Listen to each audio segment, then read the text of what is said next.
बिस्मिल्लाहिर्रहमानिर्रहीम। दोस्तों, कुछ दिन पहले मैंने एक छोटी सी वीडियो आपके साथ शेयर की थी जिसमें मैट्रिक और इंटर के रिजल्ट आने के बाद मेरे जहन में कुछ क्वेश्चन थे। मेरे जहन में कुछ आप कह सकते हैं कि अपनी रिजर्वेशंस थी। मेरे जहन में कुछ अजीबोगरीब चीज़ें वो गर्दिश कर रही थी, तो उस पर मैंने एक छोटी सी वीडियो लॉन्च की जो ऊपर लिंक में आप देख सकते हैं। तो उसमें सारी डिटेल है कि इशू क्या है और क्या होने जा रहा है। अब इस वीडियो में बहुत सारे दोस्तों ने मुझे अच्छे कमेंट्स दिए, अपना फीडबैक दिया, अपनी अच्छी राय जो है वो मेरे साथ शेयर की और उस राय को मैंने कंपाइल किया। फिर कुछ तलीमी अदारों के जो हेड हैं उनसे मैंने मीटिंग की, छोटे छोटे सेशन उनके साथ ऑर्गेनाइज, कुछ के साथ वर्चुअल किए, कुछ के साथ फेस टू फेस किए। इसके साथ मैंने एक मैट्रिक और इंटर के कुछ लोगों का एक ग्रुप डिज़ाइन किया जिसमें वो लोग थे जिन्होंने 90% से ज़्यादा नंबर और कुछ ऐसे थे जिनके 100% मार्क्स भी थे, उनको मैंने एक्सेस किया। और एक चौथा ग्रुप भी मैंने शामिल किया कि वो लोग जिनके 50% से कम मार्क्स थे या जो थर्ड विनर थे उनको भी इसमें शामिल किया। तो जो इंटरेस्टिंग चीज़ है वो ये थी कि मोर देन 99% लोग जो हैं वो इस रिजल्ट से सेटिस्फाई नहीं थे।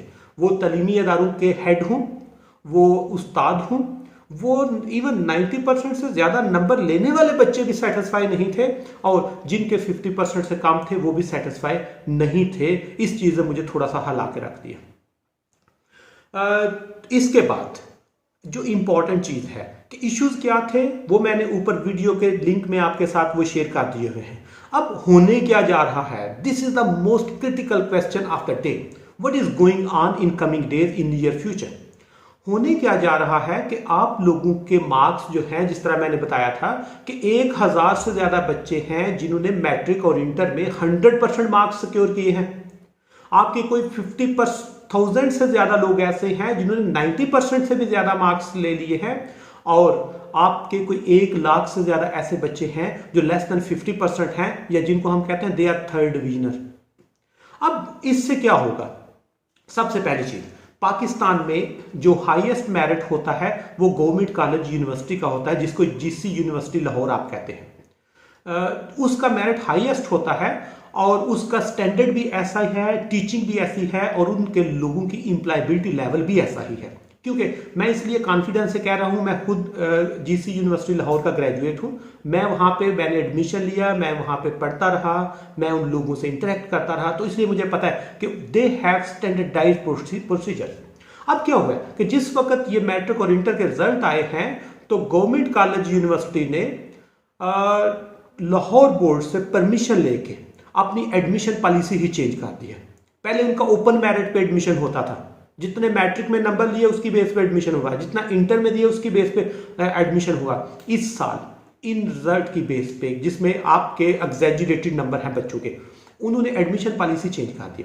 लाहौर बोर्ड ने उनको परमिशन दी है और उन्होंने एडमिशन पॉलिसी कुछ इस तरह चेंज की है कि अब उनका अपना एंट्री टेस्ट होगा और उनके एंट्री टेस्ट का जो पैटर्न है मैं नीचे कमेंट्स में आपके साथ शेयर कर देता हूं, आप उसको देख सकते हैं।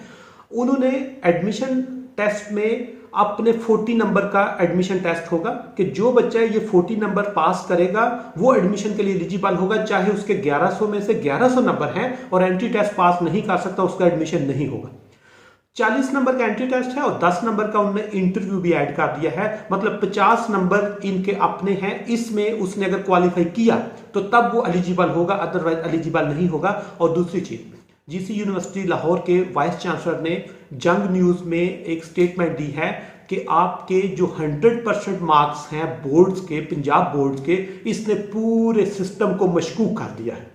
ये एक वाइस चांसलर साहब जो हैं वो स्टेटमेंट दे रहे हैं और वो वाइस चांसलर आम वाइस चांसलर नहीं है, ये दुनिया की टॉप 10 यूनिवर्सिटीज में पढ़ के आए हुए हैं और ये कहते हैं कि 100% मार्क्स ने पूरे सिस्टम को मशकूक कर दिया है। इसलिए उन्होंने कहा कि ये मार्क्स जो हैं ये ओरिजिनल नहीं है, ये बच्चे की रियल पिक्चर को, रियल एजुकेशन को, रियल उसके स्किल को डिटरमाइन नहीं करते। इसलिए उन्होंने कहा हम अपना टेस्ट खुद कंडक्ट करेंगे, जो कि सिस्टम पे एक कोर्स वाली निशान है।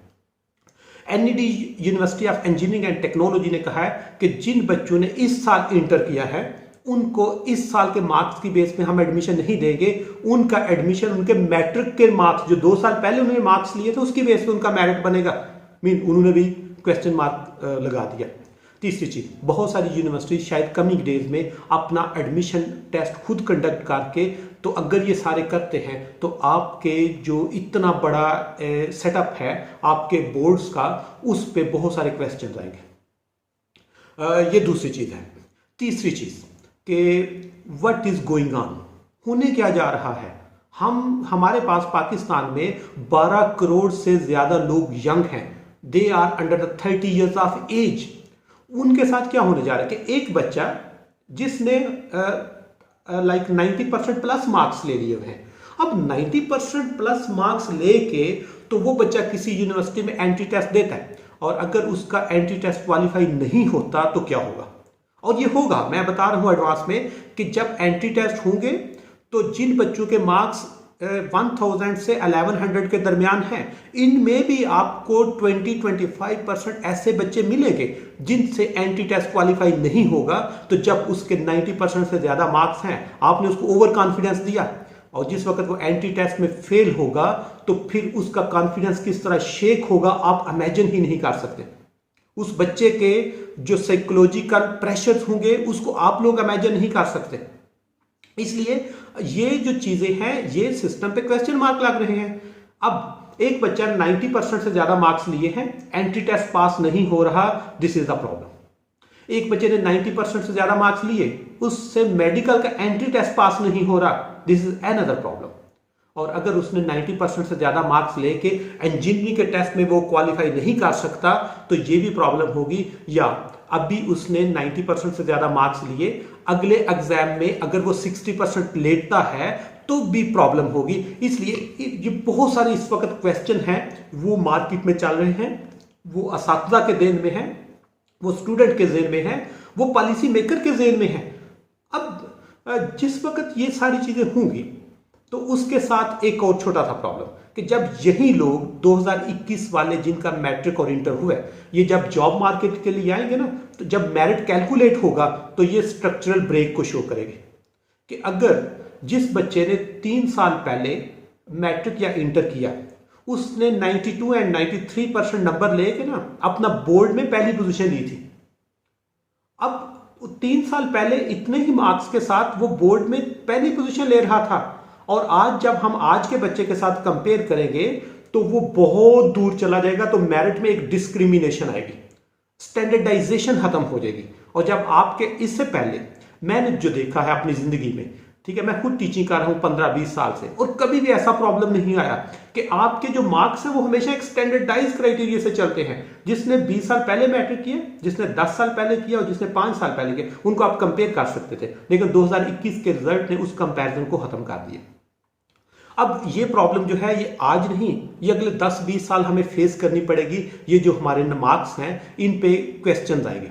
आखिरी चीज कि पूरी दुनिया में जो O लेवल A लेवल होता है उन पे भी कोरोना आया, उनके क्वेश्चन जो हैं वो बहुत कम आए लोगों में। लोगों ने उस पर बहुत सारे कम सवालात उठाए क्योंकि उनने एक स्टैंडर्डाइज क्राइटेरिया अप्लाई कर दिया हुआ था और किसी के जेहन में कोई ऐसी कन्फ्यूजन नहीं आई जो हमारे रिजल्ट में आई।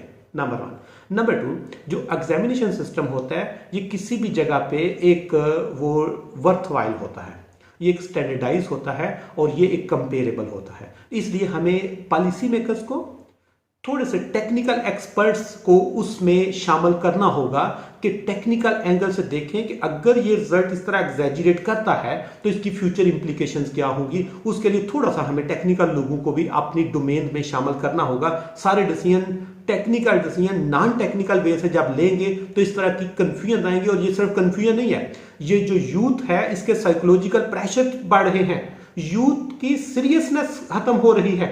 एक बच्चा जो 95% नंबर लेके बैठा हुआ है और उसकी सीरियसनेस ही नहीं है। और आखिरी चीज जो बता रहा हूं स्टैंडर्डाइज, उसके लिए एक क्राइटेरिया होता है जिसको आप कहते हैं रिलेटिव मार्किंग। पूरी दुनिया में ये चलता है कि आप बच्चों को उस तरह रैंक ना करें, आप जितने भी लोगों ने एग्जाम दिया उन सबको रिलेटिवली कंपेयर करें। और रिलेटिवली जब आप परसेंटाइल में कंपेयर करते हैं तो इशू ही नहीं बनता। दूसरी चीज जो स्टैटिस्टिक्स लोग जानते हैं, they know about normality curve. अब नॉर्मेलिटी कर्व क्या कहती है वही कि बहुत थोड़े लोग हैं जो अपर रेंज में आते हैं, बहुत थोड़े हैं जो लो रेंज में आते हैं, और बहुत सारे ऐसे हैं जो मिड में आ जाते हैं। तो उसको हम उस एंगल से देख सकते हैं। और तीसरी चीज कि अभी भी टाइम है, हम अपने रिजल्ट को रिकंसीडर करें, टेक्निकल एक्सपर्ट्स की एक टीम बनाएं, उसकी अप्रूवल लें, उसके अकॉर्डिंग इसको एडजस्ट करें। अदरवाइज अगर हमने इन मार्क्स को एडजस्ट ना किया, इनको स्टैंडर्डाइज पैटर्न पे ना लेके आए, तो ये अगले कम से कम 15 से 25 साल तक हर साल जब मेरिट बनेगा तो उस वक्त भी इस पे लोग जो है वो कोर्ट में जाएंगे, जब एडमिशन होंगे उस वक्त भी लोग कोर्ट में जाएंगे, जब आपका कहीं भी किसी भी लेवल पे ये लोग जाएंगे, इवन इंटरनेशनल मार्केट में भी जाएंगे, तो ये शायद कंपेरेबल ना हो, जिससे हमारे सिस्टम पे, हमारे एजुकेशन सिस्टम पे, हमारे पाकिस्तान पे शायद कुछ लोग जो है उनको मौका मिले और इस पे उंगलियां उठा दें।